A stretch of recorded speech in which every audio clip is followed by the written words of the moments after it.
So anyway, these are the imperatives. I call them imperatives because these are the considerations which somehow influence us in a certain direction. Alright, first is that the Philippines is an archipelagic state and an archipelago. Notice that I use the two terms. One is a legal definition, the other is a geological definition. As a legal definition, we're actually referring to Article 46 and 47 of the United Nations Convention on the Law of the Sea, which actually defines a state, an archipelagic state as constituted wholly by one or more archipelagos and other islands. And then the other is a geological definition, archipelago, a compact grouping of islands. Alright? And essentially, when you look at the Philippines is a classic definition of an archipelago constituted by about 7,100 islands. And the Philippines is also a quintessential coastal state. When I say quintessential coastal state, look at that. We have 31,800 kilometers of coastline.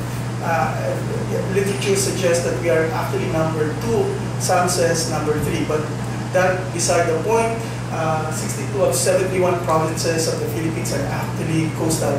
When I say coastal, they are less than 100 kilometers away from the coast. Now, as a political science, you do some extrapolation of data. What that means to you is you will see that a large segment of your population are dependent on marine resources.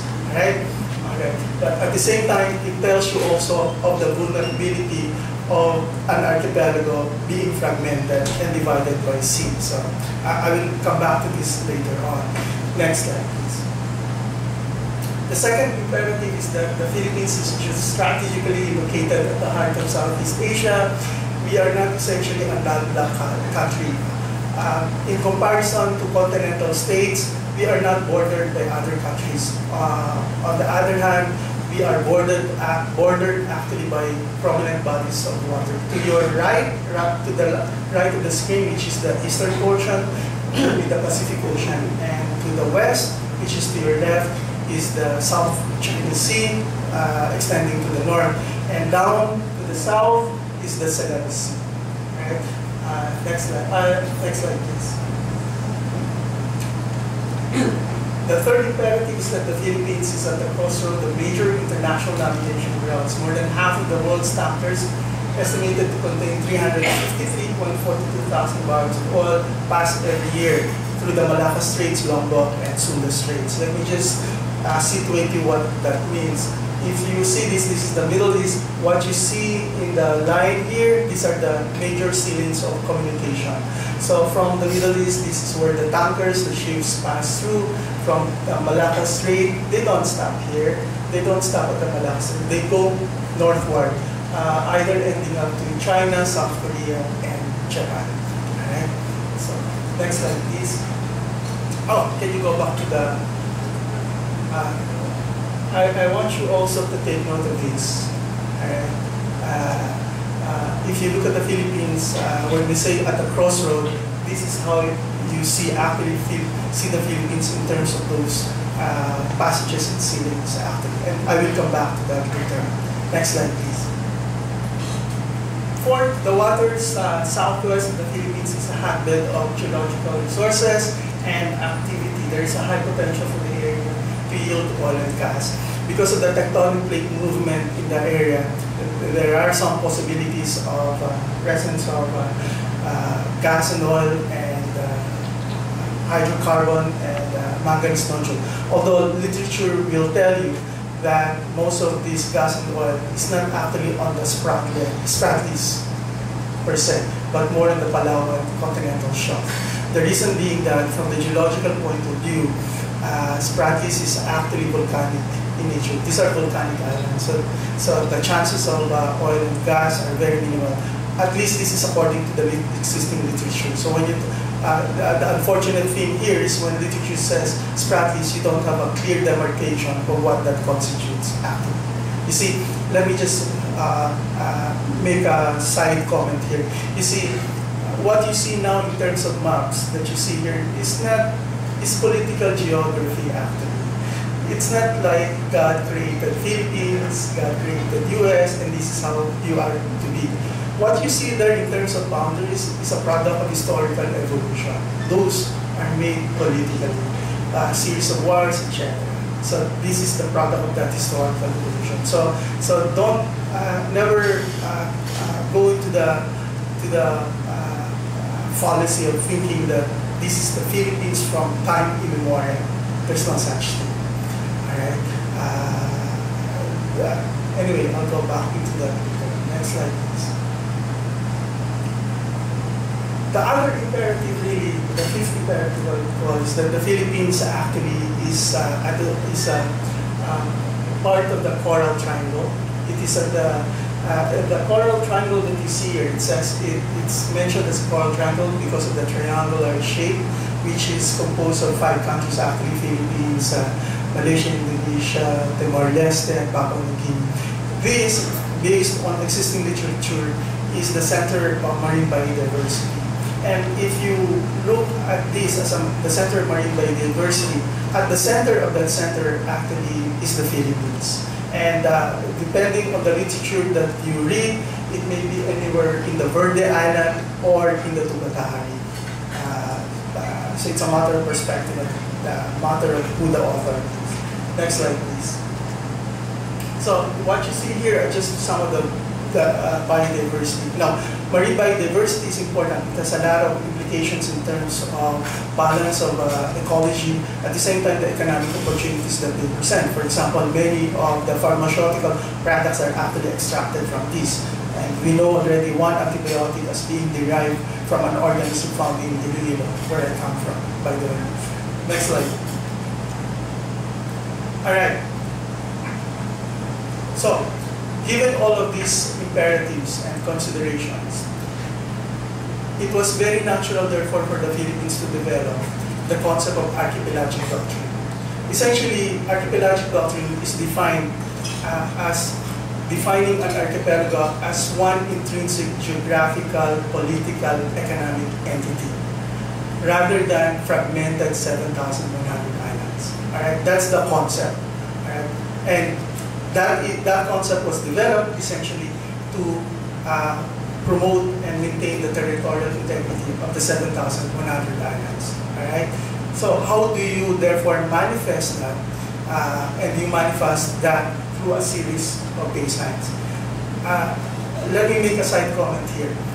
When this was developed, actually, it was an offshoot. This concept of straight baselines was an offshoot of the Anglo-Norwegian fission scales. I'm not going to go into the legal nitty-gritties of that because we're not lawyers here, but suffice it to say that it was from that court case, that case where the idea of straight baselines connecting, and Attorney Bagaris pointed out, depending on the indented coastline. The difference between that case and also the Philippine archipelago is that Norway is a coastal archipelago.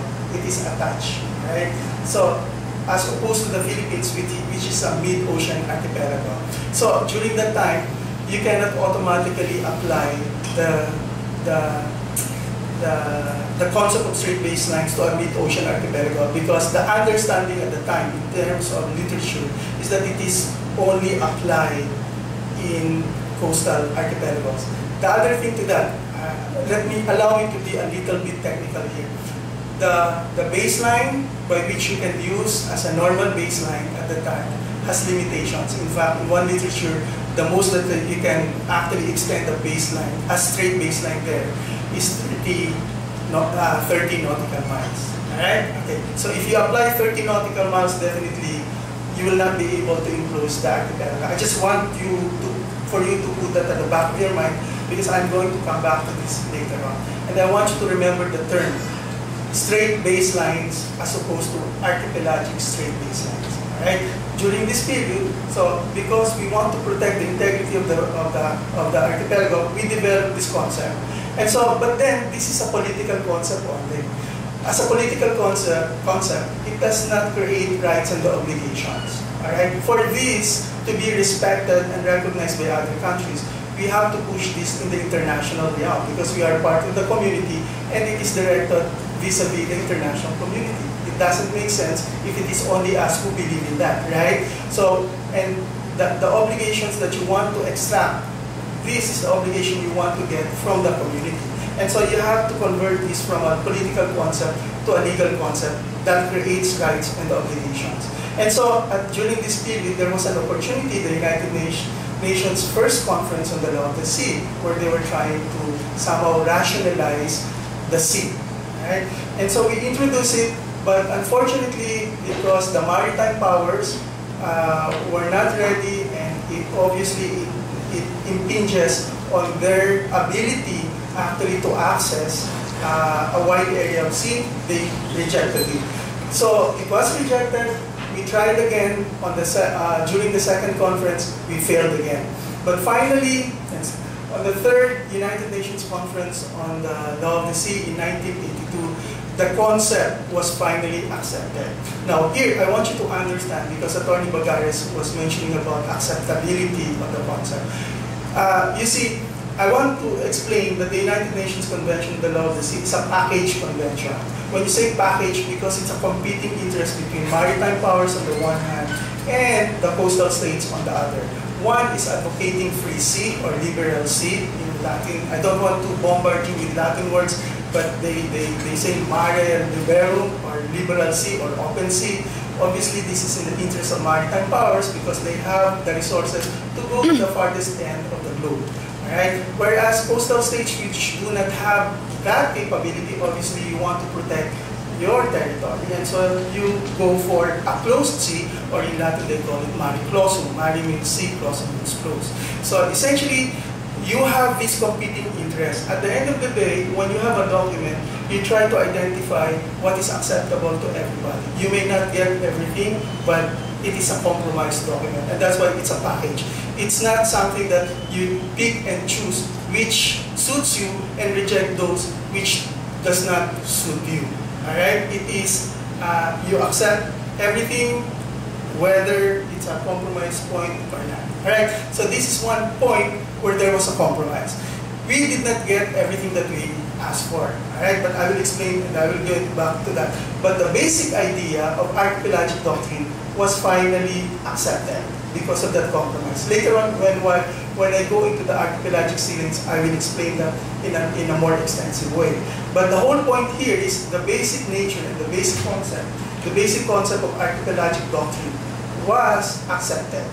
Alright, and so it now becomes, and this is our major contribution, by the way, in terms of progressive international law. So it's now part 4 of the United Nations Convention on the Law of the Sea. Now it's no longer a political concept, but a legal concept that creates rights and obligations. Alright?